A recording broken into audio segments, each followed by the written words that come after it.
pledge allegiance to the flag of the United States of America. I mean, this is just sick. This is just deranged.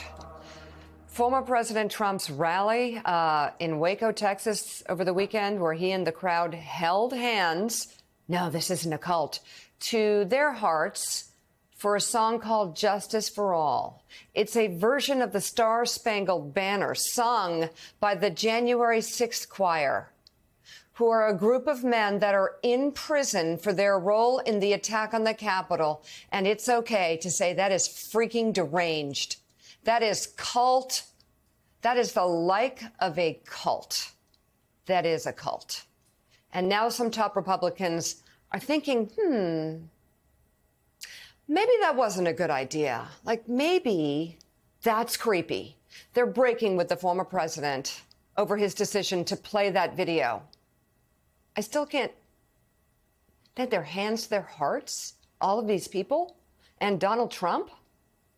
A number of GOP lawmakers are rejecting the narrative in pro-Trump circles that the rioters were, quote, peaceful, while other Republicans are calling it an unwise political strategy for Trump to focus on the insurrection as he runs for president again. Senator Lindsey Graham of South Carolina broke with the ex-president, telling NBC News, if you're trying to suggest that those who were involved in the January 6th are some kind of hero, no, there will be no effort on my part to whitewash January 6th. Thank you, Lindsey.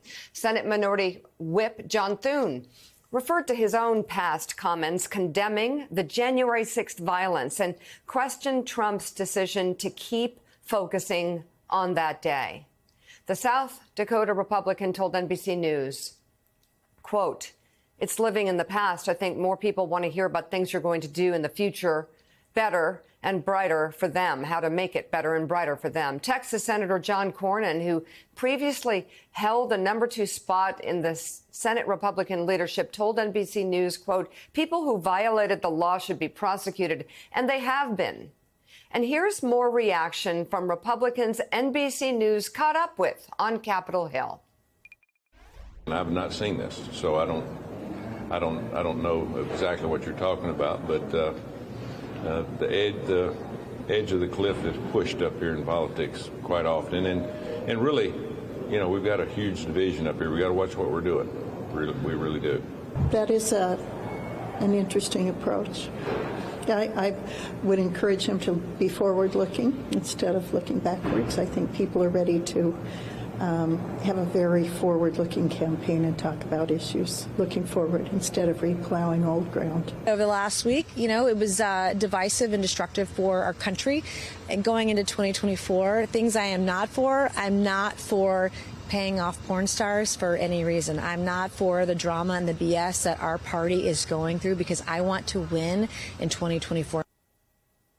All right. That was the best one, the last one. Additional moderate Republican members of Congress also weighed in. Representative Don Bacon of Nebraska told NBC News that Trump's actions demonstrated, quote, a lack of judgment and a way to lose in 2024. And Republican Brian Fitzpatrick of Pennsylvania said, quote, I don't approve. I don't approve.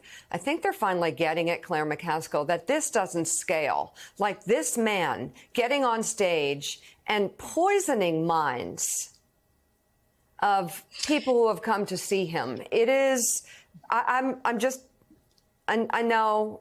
know it's a shock opera and I'm falling for it, but that was sick.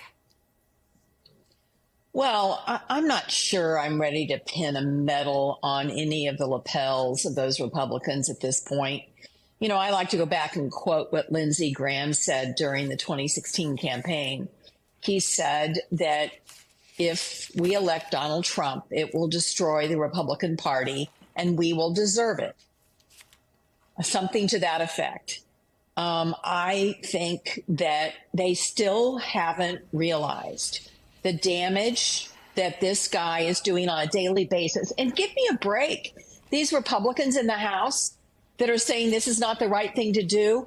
Well, they've got Kevin McCarthy giving the band of Trump crazies center stage right now.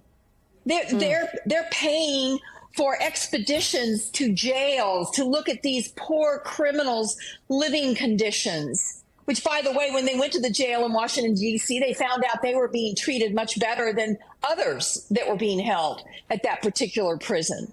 And this is all a dog and pony show that Kevin McCarthy is embracing. With, go, Marjorie Taylor Greene, put your AR-15 on your lapel. So I am not going to celebrate those mealy-mouthed words of a few Republicans that they need to look forward. They need to condemn this craziness, and they will not do it. And you know what? Lindsey Graham's going to be right. They're going to get what they deserve. Elise Jordan, that January 6th choir, that song that we just played of, that song reached #1 on the iTunes charts for a couple of days, a week or two back, which is reflective in a way of just the hold that Donald Trump still has in the Republican Party. And Claire's right, and we heard this Republicans, at least some of them, condemn what they saw in Waco. But every poll suggests that Trump is not only the favorite for the Republican nomination in 2024, but his lead is growing. So there seems to be no way out of this right now. And, I mean, that's just nuts. The whole singing and holding hands and very bizarre.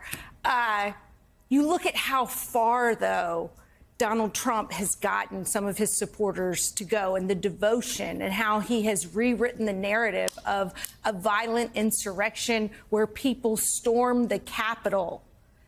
He's managed to completely rewrite history for his most core supporters. And you see where if Donald Trump doesn't win in the primary, are those core supporters, and I'm talking, 10% maybe of his 30 to 40% of the Republican base, are they actually going to vote for another candidate? And I don't think that's a question right now, because Donald Trump would easily win the primary. You look at how he's been pummeling Ron DeSantis, and he's been going down at the polls. But Donald Trump is, like Mika said, the shock opera. It doesn't matter if it's negative attention. He is getting coverage again, and that coverage is beneficial for him. But, we have, at least we have seen this movie before. We have seen what happens when you just sort of allow Donald Trump to solidify his hold on this base. He's got them now. And unless somebody tries really hard to take them away from him, he's going to have them, and the rest of the field is going to fragment, and he's going to get the nomination. And then, Mika, it looks to me like, once again, we'll have a general election that seems like an existential crisis for the country. Donald Trump against Joe Biden or whoever.